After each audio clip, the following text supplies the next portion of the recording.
Hello বন্ধুরা, রান্না টেলসে আপনাদের সবাইকে জানাই স্বাগতম। আজ আমি আপনাদের জন্য নিয়ে এসেছি একদম ঘরোয়া স্টাইলে সুস্বাদু খয়রা মাছের ঝোল।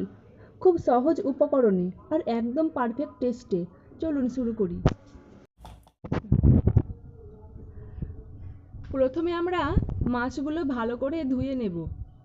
এরপর মাছের মধ্যে দিয়ে দেব 1 চামচ লবণ, 1 চামচ হলুদ গুঁড়ো।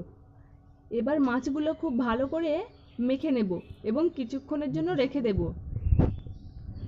এরপর কড়াইয়ে অল্প পরিমাণ তেল গরম করে মাছগুলো হালকা করে ভেজে নেব।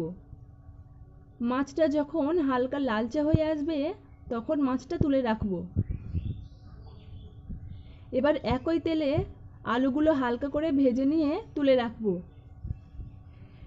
এরপর কড়াইয়ে দিয়ে দেব কাটা পেঁয়াজ। পেঁয়াজটা একটু নরম হয়ে এলে দিয়ে দেব আদা রসুন বাটা।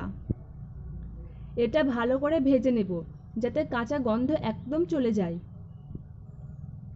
এরপর দিয়ে দেব কাটা টমেটো। টমেটোটা নরম হয়ে এলে দিয়ে দেব 1 চামচ হলুদ, 1 চামচ জিরা গুঁড়ো, 1 চামচ লঙ্কা গুঁড়ো এবং স্বাদমতো লবণ।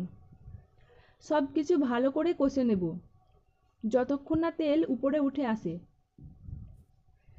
এবার দিয়ে দেব পরিমাণ মতো জল। জল ফুটে উঠলে দিয়ে দেব ভাজা আলু।